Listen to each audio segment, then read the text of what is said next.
22 अगस्त को सुबह 6:04 पर अपने देश की आन बान शान तिरंगा को बड़े गर्व से फहराया। देखिए, पहले तो सभी को मजाक लगता था, बोले क्या करोगे चढ़कर, क्या मिलेगा वहाँ पे, जाने से कोई फायदा भी नहीं। और ये जो मेरा था फर्स्ट इंटरनेशनल एंड यूरोप की सबसे ऊंची चोटी माउंट एल्ब्रुस को फतेह भी हासिल किया। तो वहाँ पे लोग जाते हैं, मर जाते हैं, लाशें एवरेस्ट वगैरह पे आज भी पड़ी रहती, वापस नहीं आती। दोस्तों नमस्कार। दोस्तों आप देख रहे हैं इंडस न्यूज़ 24x7। मैं हूं संतोष शाक्य। दोस्तों एक कहावत है कि खुद ही को कर बुलंद इतना कि हर तदबीर से पहले खुदा बंदे से खुद पूछे बता तेरी रजा क्या है।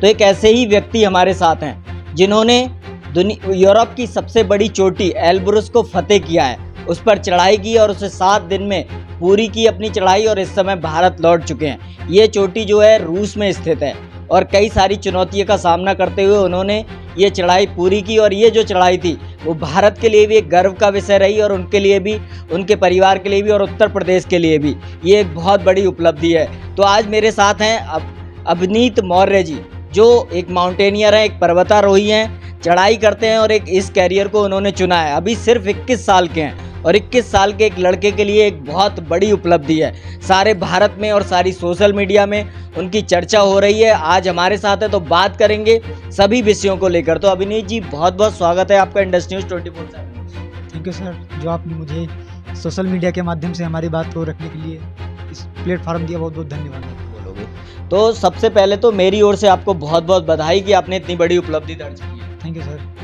मेरा पहला सवाल यही है कि अभी आपने यूरोप की जो सबसे बड़ी ऊंची चोटी है एल्ब्रुस, उसे फतेह किया है, तो आप कैसा महसूस कर रहे हैं इस उपलब्धि दर्ज करने के बाद? देखिए, इस उपलब्धि को मैं जो भी मैंने चढ़ाई किया, इसके काफ़ी चैलेंजेस आए। उसके बाद जो कोई भी चीज़ जो अगर मंजिल हासिल हो जाती है, उसके बाद खुशी तो बहुत ज़्यादा होती है। और जो भी खुशी है हमें तो बहुत कम ही है, लेकिन हमारे जो भी सहयोगी भाई रहे उन लोगों को मैं बहुत धन्यवाद देता हूं, क्योंकि उन लोगों ने मुझे सहयोग किया, जिससे मैं उस चोटी पे विजय हासिल करके भारत का तिरंगा लहराया।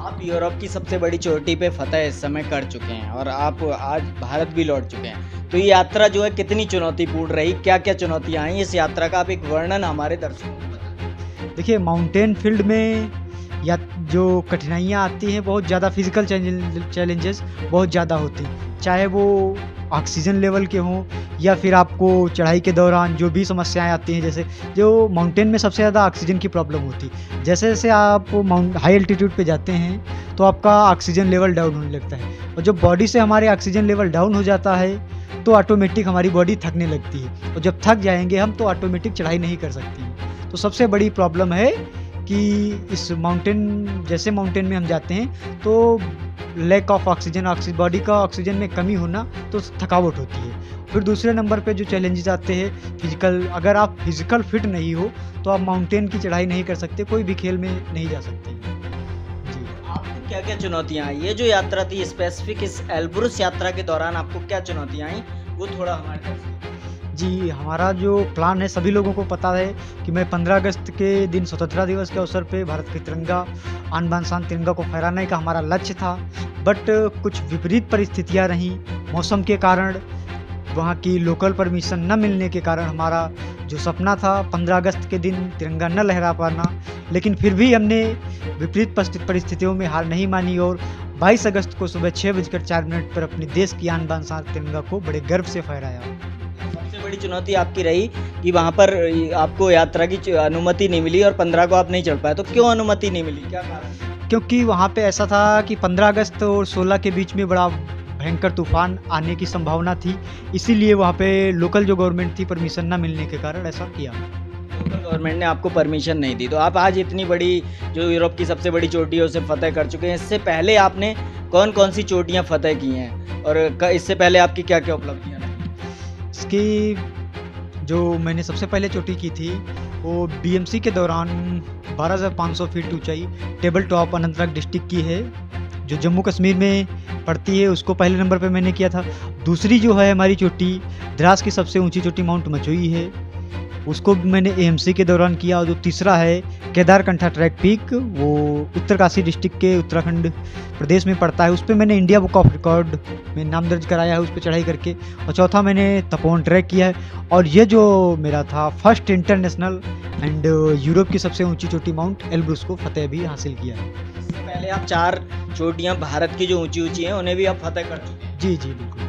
तो मेरा अगला सवाल ये है कि आप आज माउंटेनिंग कर रहे हैं, तो आपको प्रेरणा कहाँ से मिली कि आपको माउंटेनिंग करनी चाहिए, आपको एक पर्वतारोही बनने चाहिए? तो कहाँ से आपको ये माउंटेनिंग करने की प्रेरणा मिली और कब से आप ये कर रहे हैं? देखिए, इसकी प्रेरणा जो है हमें बचपन से मिली थी। जब मैं कक्षा 5 में पढ़ता था तो हमारे एक चैप्टर में बछेंद्री पाल मैम का सिलेबस में था उनका चैप्टर, क्योंकि भारत की प्रथम महिला एवरेस्टर बछेंद्री मैम हैं, तो वही मेरी आइडियल हैं। उन्हीं से मैंने सीखा। हमने सोचा कि हम भी कुछ अलग करेंगे जिससे हम अपने देश का नाम विश्व स्तर पर रोशन कर सकते हैं। तो फिर मैंने पर्वतारोहण को चुना। जैसे जैसे पर्वतारोहण को चुना, बचपन में कुछ ऐसा नहीं पता था, लेकिन जैसे जैसे बड़ा हुआ फिर धीरे धीरे इस क्षेत्र में मतलब नॉलेज लेने के लिए लोगों के पास जाना या मोबाइल से या काफ़ी चीज़ें चैलेंजर रहे। फिर लेकिन 2022 में मैंने इस कोर्स किया। 2022 से मैं पर्वतारोहण को कर रहा हूँ। 2022 से आप कर रहे हैं और आपको बचपन में ही ये प्रेरणा मिली बछेंद्री पाल जी से, जो पहले से ही एक पर्वतारोही है। जी, वो भारत की प्रथम महिला एवरेस्ट हैं जिन्होंने एवरेस्ट किया था। आपका जो आप पर्वतारोही बने तो आपका बैकग्राउंड क्या है, फैमिली बैकग्राउंड क्या है, पढ़ाई आपने क्या क्या कर रखी है, कैसे पढ़ाई कर रखी है? जी देखिए, मैं आज तक ग्रेजुएशन मेरा फाइनल हो चुका है। हमने इंटर तक की पढ़ाई जो है गवर्नमेंट स्कूल से यानी कि सरकारी स्कूल से किया है। जो भी है इंटर के बाद ग्रेजुएशन भी हो चुका है हमारा फाइनल। मैं इस समय ITI कर रहा हूँ लखनऊ से, डॉक्टर BR अम्बेडकर कॉलेज से। और पढ़ाई की जो बात रही वो फैमिली बैकग्राउंड मेरे पिताजी किसान हैं। मैं एक बहुत ही गरीब परिवार से बिलोंग करता हूँ। फैमिली का सपोर्ट बचपन से मैं अलग मतलब ये चूज किया था, लेकिन फैमिली सपोर्ट मतलब जो फाइनेंशियल सपोर्ट था वो सपोर्ट नहीं कर पा रही थी, इसलिए मैं इस फील्ड में बहुत लेट में आया। और लेकिन फिर भी मैं 21 साल की एज में मैंने ये बहुत कुछ उपलब्धियाँ, छोटी बहुत जो भी है हमारे लिए उपलब्धियाँ हासिल की हैं। कोई भी अपने कैरियर में काम करता है या कैरियर में आगे बढ़ता है तो उसमें बहुत सारी चुनौतियां आती हैं, बहुत सारे चैलेंजेस भी आते हैं। तो आपको क्या क्या चैलेंजेज आए, आज आप यहाँ तक पहुँचे, तो क्या क्या उसमें आपने चैलेंजेस फेस किए? सबसे पहले देखिए, कोई भी चीज़, कोई भी युवा या कोई भी स्टूडेंट अपना जो गोल बनाता है वो गोल पहले डिसाइड करता है, फिर उसको जो भी अपना नियरेस्ट होता है, फैमिली में है, फैमिली मेम्बर है, पापा है, मम्मी है, कोई भी है, बड़े भैया हैं, उनको शेयर करता है। अगर उनके फैमिली वाले समझ गए कि ये मेरा बच्चा है, मेरा भाई ये करना चाहता है, अगर उनको फैमिली ने सपोर्ट किया तो उस बच्चे का, उस युवा को 100% अपने अंदर से पॉजिटिव एनर्जी मिलती है, वो तो 100% करने के चांस रहते हैं उसको। तो मेरा भी ऐसा ही था। मैंने फैमिली में अपनी इस बात को शेयर किया।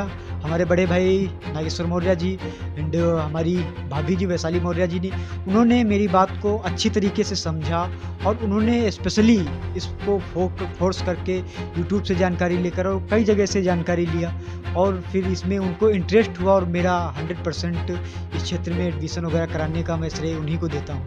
जैसे आपने बताया कि आपको फाइनेंशियल चैलेंजेज आए, तो क्या फाइनेंशियल चैलेंजेज आए और कैसे आपने उन्हें सॉल्व किया? क्योंकि एक आम किसान परिवार के लिए बड़ा चैलेंजिंग होता है अपनी पढ़ाई भी कंटिन्यू कर पाना। तो आपने इस तरह का करियर चुन रखा था, तो कैसे आपने उन चैलेंजेस को फेस किया? देखिए, मैं जब इंटर में था, फर्स्ट ईयर की बात है, फर्स्ट ईयर में मैं गवर्नमेंट इंटर कॉलेज में आवासीय विद्यालय में पढ़ रहा था। तो हमने सोचा कि शायद डीएम साहब, क्योंकि ज़िले का राजा डीएम होता है, तो मैं डीएम साहब के पास गया इसकी पढ़ाई के लिए, फ़ीस मांगने के लिए। तो डीएम साहब के पास मैं गया, लॉकडाउन का पीरियड था शायद, तो उस समय गया तो डीएम साहब से मुलाकात हुई दूर दूर से। तो डीएम साहब को मैंने एप्लीकेशन दिया, अपनी प्लानिंग बताई। तो डीएम साहब ने कहा, बच्चा मैं आपकी कोई मदद नहीं कर सकता हूँ, क्योंकि इस क्षेत्र के लिए गवर्नमेंट से कोई ऐसा शासन नहीं, प्रावधान नहीं कि मैं आपकी मदद कर सकूँ। लेकिन मैंने अपने सपने को मरने नहीं दिया, अपने हार नहीं मानी। मैंने कहा चलो कोई दिक्कत नहीं है, डीएम के वहाँ से मना हुआ, कोई दिक्कत नहीं। मैं जो भी हमारे क्षेत्र के लोकल विधायक वगैरह, मंत्री वगैरह, उन लोगों के पास गए, लेकिन उन लोगों से भी कोई पॉजिटिव रिजल्ट नहीं मिला। लेकिन आखिरी में हमारी फैमिली ने ही, हमारे बड़े भैया नागेश्वर मौर्य जी ने सपोर्ट किया। लोगों से, जो भी क्षेत्र के लोग, दोस्त, हमारे सहयोगी लोगों, उन लोगों से मदद मांगी, थोड़ा थोड़ा बजट करके। फिर हमारा admission Jawahar institute of mountaineering Pahalgam Jammu Kashmir में हुआ 2021 में। फिर 2021 में जब एडमिशन हुआ तो हमें 2022 के लिए सीट मिली। फिर आपने पैसे कैसे जुटाए, वही मैं जानना चाह रहा हूँ। फैमिली ने जुटाए, किन लोगों ने मदद की? वही फैमिली ने मदद किया, और जो भी हमारे दोस्त हैं और भैया के दोस्त हैं, भैया के सपोर्टर लोग, जो भी लोग हैं, मतलब ये जो हमारी प्लानिंग थी बचपन से, मतलब 4-5 साल पहले से सभी लोगों को, हमारे जो भी जानने वाले हैं, दोस्त लोग हैं, भैया के दोस्त हैं, सभी को पता है मैं ये करना चाहता हूँ। तो उन्हीं लोगों ने छोटा छोटा अमाउंट करके हमारी फीस के लिए एक बड़ा अमाउंट बनाया और मेरा एडमिशन कराया। आपका एक कन्विक्शन देख के सभी लोग प्रभावित हुए और उन्होंने आपको सपोर्ट किया। एक और सवाल है कि ज़्यादातर युवा आज डॉक्टर, इंजीनियर बनना चाहते हैं, और माउंटेनिंग एक अजीब कैरियर भी है आम लोगों के लिए। तो जब आपने माउंटेनिंग में इसमें आप कैसे आ गए, इसमें डॉक्टर, इंजीनियरिंग ये सब छोड़ के कैसे आ गए? देखिए, डॉक्टर, इंजीनियर बात रही वो सभी लोग करते हैं, अच्छी बात है, वो भी एक देश के लिए करते हैं, लेकिन हमें इन सभी चीज़ों से हट के करना था। डॉक्टर, इंजीनियर, मास्टर वगैरह से सभी से हट कर करना था देश के लिए। तो मैंने पर्वतारोहण को चुना, और इसमें जैसे मैं माउंटेन चढ़ने के लिए जाता हूँ तो वहाँ पे मैं अकेला होता, वहाँ पे मैं अकेला हूँ, लेकिन हमारे पीछे पूरे देश की आशीर्वाद और दुआएं होती, तो मैं पूरे देश के पावर के साथ अपने तिरंगा को लहराता हूँ, तो मुझे बहुत ही गर्व की महसूस होता है। एक और क्वेश्चन है, हर माँ बाप भी चाहता है कि उसका बच्चा डॉक्टर बने, इंजीनियर बने, और इस तरह के खतरनाक प्रोफेशन तो कोई भी माँ बाप नहीं चाहते कि उसका बच्चा चुने। तो आपके माँ बाप, माता पिता की तरफ से क्या चुनौतियाँ आई, और बाकी फैमिली, जैसे आपने बताया भाई ने तो सपोर्ट किया, लेकिन बाकी लोगों का क्या रिएक्शन था जब आपने कहा कि मैं एक पर्वतारोहण करना चाहता हूँ? देखिए, पहले तो सभी को मजाक लगता था, बोले क्या करोगे चढ़कर, क्या मिलेगा वहाँ पे, जाने से कोई फ़ायदा भी नहीं, जाओगे चढ़ के। वो मतलब काफ़ी लोगों को, जैसे 1-2 वीडियो वगैरह देखे तो वहाँ पे लोग जाते हैं, मर जाते हैं, लाशें एवरेस्ट वगैरह पे आज भी पड़ी रहती, वापस नहीं आती। तो लोगों ने मना किया, क्यों इस चीज़ को चुन रहे हो, आराम से कोई नौकरी ढूंढ लो, आराम से नौकरी करो, जलवा करोगे, तुम भी खुश रहोगे, फैमिली भी खुश रहोगी। लेकिन बाद में जैसे जैसे मैं इस फील्ड में बढ़ने लगा, लोगों को जो भी मतलब सपोर्ट नहीं कर रहे थे, लोग लगा कि अब ये मानने वाला नहीं है, तो बुराई करने से मतलब साथ ना देने से बेहतर है कि आप साथ दीजिए, उसी में अच्छा रहेगा। जब आप अपनी जिद पे अड़ गए तो सभी लोगों ने साथ दिया। तो मैं एक और सवाल जानना चाहूँगा, आपका प्रेरणा स्रोत कौन है? आपकी पूरी जो जर्नी है, इसमें सबसे ज़्यादा प्रेरणा आपको किससे मिली? देखिए, सबसे पहले जैसे कि मैंने बताया, जो मेन एवरेस्टर थी, भारत की प्रथम महिला बछेंद्री पाल, उनसे तो मेरा कोई कांटेक्ट नहीं हो पाया, लेकिन जो अधिक जानकारी के लिए जो पूरा श्रेय देते हैं हम, बिहार की महिला एवरेस्टर हैं, महिला पर्वतारोही हैं मिताली प्रसाद जी, उनका मैंने मोबाइल नंबर यूट्यूब से निकाला, काफ़ी दिनों के बहुत से वीडियो देखे थे, किसी का मोबाइल नंबर नहीं मिल रहा था कि सटीक जानकारी, क्योंकि यूट्यूब से जानकारी मिलना और किसी डायरेक्ट माध्यम से मिलना अलग चीज़ होती। तो उनका जब मुझे नंबर मिला, मैं उनसे मिलने के लिए बिहार पटना गया, फिर वहाँ पे उन्होंने पूरी डिटेल मुझे बताई कि कैसे क्या होगा इस क्षेत्र में। जैसे हम ये सोचते थे कि एडमिशन के लिए जैसे अन्य स्कूलों में होता है कि अभी अगर एडमिशन आप करा लोगे अप्रैल में तो तुरंत एडमिशन हो जाता, तुरंत स्कूल जा जाता, लेकिन पर्वतारोहण में ऐसा नहीं होता है। पर्वतारोहण में आपको 2 साल 3 साल पहले, 4 साल पहले सीट बुक करानी पड़ती है, फिर आपको एडमिशन होता। तो ये सारी जानकारी बिहार की पर्वतारोही मिताली प्रसाद जी से मुझे प्राप्त हुई, वो मेरी गाइडेंस है, प्रेरणा स्रोत है। एक और सवाल है, आपको सबसे ज़्यादा सपोर्ट किसने किया?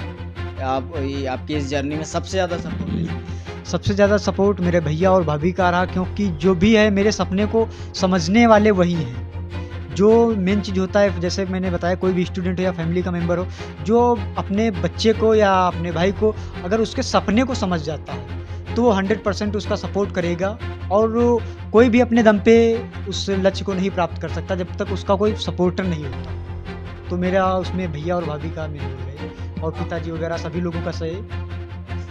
आपने एक बात और कही कि आप डीएम के पास गए, उन्होंने कोई सपोर्ट नहीं किया, जनप्रतिनिधियों ने भी कोई सपोर्ट नहीं किया, तो सरकार पे ऐसे आरोप भी लगते हैं भारत की कि वो खिलाड़ियों को सपोर्ट नहीं करती, और ये भी एक स्पोर्ट की तरह ही है। तो आप सरकार से क्या कहना चाहेंगे, और उन डीएम से या उन जनप्रतिनिधियों से क्या कहना चाहेंगे? आज इतनी बड़ी सफलता दर्ज करने के बाद उन लोगों से क्या कहना चाहेंगे? देखिए, मेरा लक्ष्य यही है कि मेरा जो लक्ष्य था माउंट एल्ब्रुस को, उसको मैंने अपने दोस्तों और काफ़ी लोगों के सहयोग से, अन्य अन्य प्रदेशों, कई संगठनों के माध्यम से लोगों ने सपोर्ट किया, तो मैं इस उपलब्धि को हासिल करके देश के नाम रोशन किया है। अब मैं सरकार से व अपने क्षेत्रीय जनप्रतिनिधि लोगों से, बहुत से लोगों ने मुझे बधाई दिया, मैं उन सभी लोगों का धन्यवाद देता हूँ कि मुझे इस उपलब्धि के लिए बधाई दिया।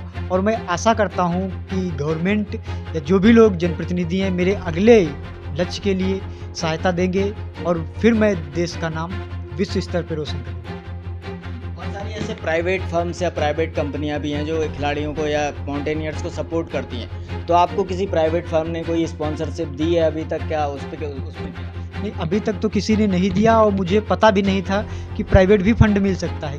अब आज तक मैं किसी के पास प्राइवेट फंड के लिए गया भी नहीं, केवल गवर्नमेंट के पास गया। लेकिन अब मैं आशा करता हूँ और ट्राई भी करूँगा कि मुझे प्राइवेट फंड मिले और प्राइवेट स्पॉन्सरशिप मिले, मैं प्राइवेट कंपनियों का जो भी है देश का नाम रोशन कर सकूँ प्राइवेट कंपनियों के माध्यम से। आपने इतनी बड़ी जो एल्ब्रुस चोटी है उसे फतेह कर लिया है, तो आगे की आपकी क्या प्लानिंग है? आपने अभी सिर्फ आप 21 साल के हैं और एक 21 साल के युवा के लिए एक बहुत बड़ी उपलब्धि है, तो आगे की आपकी क्या प्लानिंग है अपने करियर को लेकर?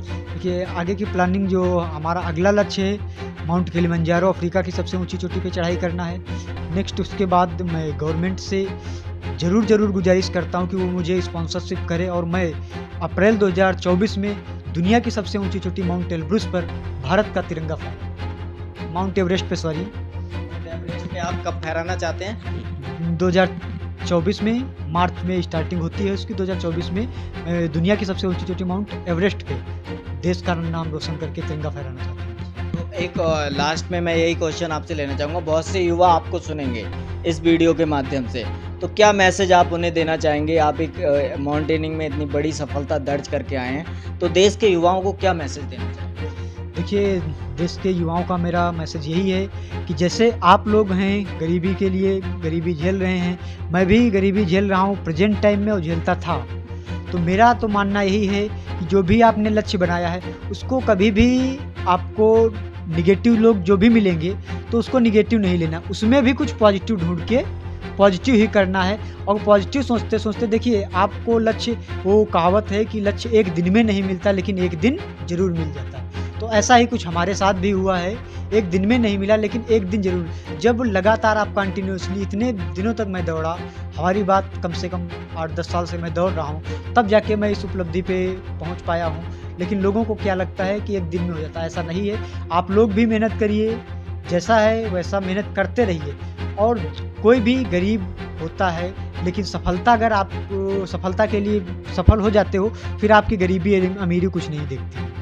इसी से जुड़ा एक सवाल है कि बहुत से लोग निराश हो जाते हैं लाइफ में, कई लोग आप देखते हैं आत्महत्या तक कर लेते हैं कि उनका ये सपना पूरा नहीं हुआ, या नेगेटिविटी जो है दुनिया के लोग उन्हें नेगेटिव कर देते हैं। तो आपने कैसे अपने जीवन में नेगेटिविटी का सामना किया? क्योंकि चुनौतियां तो आपके सामने भी आई होंगी, आप निराश भी हुए होंगे, तो आप उसके लिए क्या करते हैं? कैसे अपनी निराशा? देखिए, निराश मतलब काफ़ी लोगों के पास जैसे हम जाते हैं, बैठते हैं, अपनी फाइल दिखाते हैं, तो लोग बोलते हैं कि यार सारी चीज़ें चलो अच्छी बात, अच्छा करो, फिर लास्ट में ये बोलते धीरे से कि आप क्या फ़ायदा ये करने से देश के लिए, जब आपको कुछ नौकरी नहीं मिलने वाली, ना कोई पैसा मिलने वाला। 2 दिन केवल आप चढ़ के आओगे, 2 दिन न्यूज़ में आओगे, फिर जो न्यूज़पेपर है उस पर हम लोग रद्दी के भाव बेच देते हैं। क्या फ़ायदा इस देश के लिए जो नौकरी नहीं, पैसा नहीं। लेकिन मैं उन लोगों को सुनता हूँ, दूसरे कान से सुना निकाल देता हूँ और थर्ड व्यक्ति के पास जाता हूँ, तो वो मुझे मोटिवेट करता है कि बहुत अच्छी उपलब्धि है। मैं कई लोगों से मिला हूँ, उन लोगों से मतलब अच्छी पोस्ट पे हैं, वो लोग बताए कि मैं भी बचपन में कुछ ऐसा करना चाहता था। आज हमारे पास पैसा इतना है लेकिन आज मेरे पास इतना समय नहीं कि कभी मेरे एक न्यूज़पेपर में फ़ोटो आई। आप ये जो कर रहे हैं बहुत अच्छा है, पैसा पूरी लाइफ कमा सकते हैं लेकिन ये हर चीज़ नहीं मिल सकती। तो ऐसे ही ये बताया कि जैसे कि जो लोग पॉजिटिव देते हैं उन लोगों से पॉजिटिव चीज़ें लीजिए, निगेटिव चीज़ों से दूर रहिए। यही हमारा लक्ष्य है कि पॉजिटिव लोगों को अपने जीवन में अपनाइए, निगेटिव लोगों को दूर रहिए, तो ऑटोमेटिक आप पॉजिटिव एनर्जी लेते रहेंगे तो अपने लक्ष्य की ओर अग्रसर बढ़ते रहेंगे और लक्ष्य अपना 100% पाएंगे। दोस्तों, ये थे हमारे साथ अवनीत मौर्य जी, जिन्होंने बड़ी खूबसूरती से बताया कि कैसे उन्होंने ये जो एल्ब्रुस जो बहुत बड़ी चोटी है, यूरोप की सबसे ऊंची चोटी है, उसे फतह किया है। अपनी जीवन की चुनौतियों के बारे में बताया कि कैसे उन्हें चुनौतियां आईं, कोई स्पॉन्सरशिप देने को तैयार नहीं था, डीएम के पास गए और कई अधिकारियों के पास गए, किसी ने उन्हें सपोर्ट नहीं किया, लेकिन इस सब के बावजूद उन्होंने कम्युनिटी फंडिंग, उनके भाई ने उन्हें सपोर्ट किया और फैमिली ने सपोर्ट किया, उनके फ्रेंड्स ने सपोर्ट किया और एक कम्युनिटी फंडिंग इकट्ठी करके उन्होंने इस लक्ष्य को पूरा किया है। कोई उनके पास फंडिंग नहीं थी, कोई गवर्नमेंट फंडिंग नहीं थी, एक आम परिवार से आते हैं, आम किसान परिवार से आते हैं। तो आप देख सकते हैं कि कितनी बड़ी उपलब्धि है। और बहुत से लोग निराश हो जाते हैं अपनी लाइफ में कि छोटी छोटी चीज़ों को लेकर आप देखते हैं कि निराश हो जाते हैं, लेकिन एक आम परिवार के इस बच्चे ने इतनी बड़ी उपलब्धि दर्ज की है। सिर्फ 21 साल की उम्र में यूरोप की सबसे बड़ी चोटी फतेह की, और आगे ये सपना देखते हैं कि दुनिया की सबसे ऊंची चोटी एवरेस्ट को फतेह करेंगे। तो मेरी ओर से आपको बहुत बहुत बधाइयाँ हैं, और इंडस न्यूज़ 24x7 से बात करने के लिए आपको बहुत बहुत धन्यवाद। Thank you sir.